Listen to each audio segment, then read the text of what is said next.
All right, welcome back to the Knives Fast channel. 3 more Pickled Steel Protos that are coming soon from Aldo and the gang down there at Pickled Steel. These are literally prototypes, so we're just going to do some quick overviews.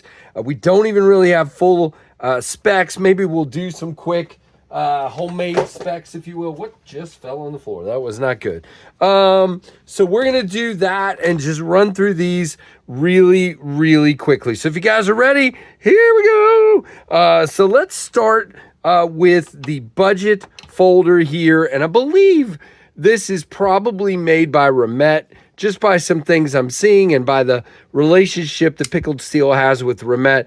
This is the the Arrma Grati. This is really cool. Indeed, nice looking, contoured feeling. In other words, it's flat, but it has these nice chamfers with milling that give it that that feel of contouring. You do have flat liners in here. It is a liner lock, steel liner lock. You have a flipper tab and nothing else right now, but I'm told they're going to make the blade a little bit taller. They're going to add thumb studs and put jimping on the flipper. So the flipper will have some jimping. It's going to stick up a little bit more and have some thumb studs, which is good. It is D2 steel and it is G10 with full liners. Nice lockup, very nicely done. No blade play. It does come all the way out to the end, has a good detent. So I'm kind of excited to see those changes. I would expect with Pickled Steel, sub $50 knife with D2 steel.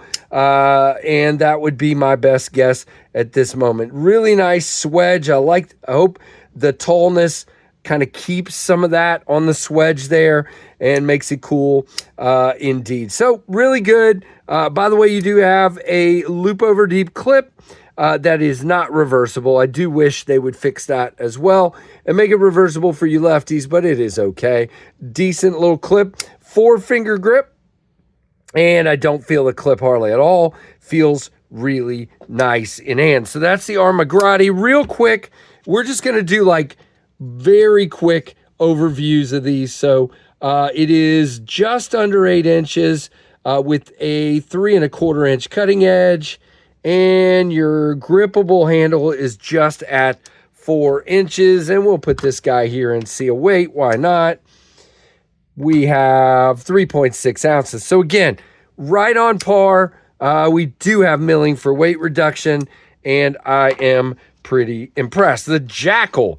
Let's go ahead and start with weight on this one. 5.96 with this leather sheath and 4.97 without it. It is a fixed blade at this time. This is the prototype. DB Els is the designer. I believe him to be South African. Subtle changes will be made with N690 steel and G10. You have contoured handles. You do have kind of a skull cracker window breaker with a lanyard back here. Kind of this harpoon shaped blade. Very cool. DBL's South Africa. It does say South Africa. Nice edge. You do have a sharpening choil, but it's not great.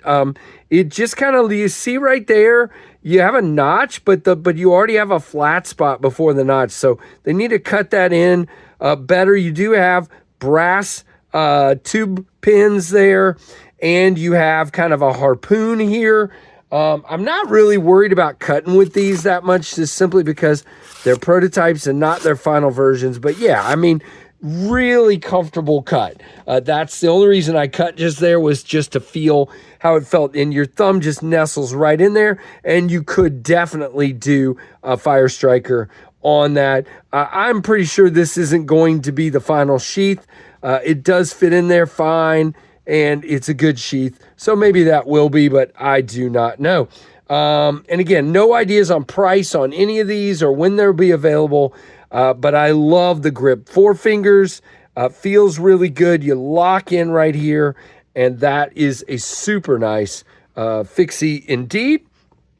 And third is the SlipJoint. And yes, that's the name of it. It's just called the SlipJoint. Now, they say it's in production. Bone handles one of many handle materials. So it's going to have different. They say bone. I'm just not positive because that looks like abalone. Maybe that's bone. I'm not sure. And then you've got these kind of crazy looking bolsters and end cap. You do have a lanyard hole. And I love this big old clip point blade. Super cool, and a proper sharpening notch there. Does have a half stop. This is about a 4.5 to 5 on the pull. Not bad, but not super duper snappy either. I mean, you can see it's not bad. 4-finger grip indeed, and you're locked in with this kind of a trapper style, if you will. And yeah, beautiful indeed. A conversation starter. For sure. Let's just wipe this blade so you can see it. Kind of a beautiful kind of mirror polish finish there. Beautiful knife. It doesn't say what the steel is going to be. It doesn't say any of those things. You do have a nail nick, but for me, of course, I prefer it to be nice and pinchable, and that's what we got. Now, weight on this one, whoops, didn't zero out. There we go. Is 4.55. And, oh, I didn't give you length on the Jackal, did I not? I did not. So this guy's just under 8 inches with a 3¼ inch cutting edge and a 4-inch grip, okay? And the Jackal, real quick while we're at it, the Jackal's going to be shorter, as you can see. 7.5 maybe. Let's see. 7.75 with this skull cracker out here.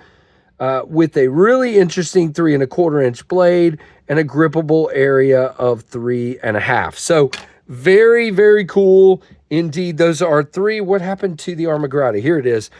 3 versions of prototypes from Pickled Steel. Thanks to Aldo and for Kelly for sending these out. I really, truly appreciate it. I'll be passing these along to the Knight's Edge so you guys can check him out and get his opinion on these and see what he thinks. And there's other packages going around to other reviewers as well of the new Pickled Steel items coming soon. So let me know what you guys think. Give me a thumbs up and a comment down below. And if you're not subscribed, please subscribe and hit that notification bell to all. And thanks for watching the Knives Fast channel.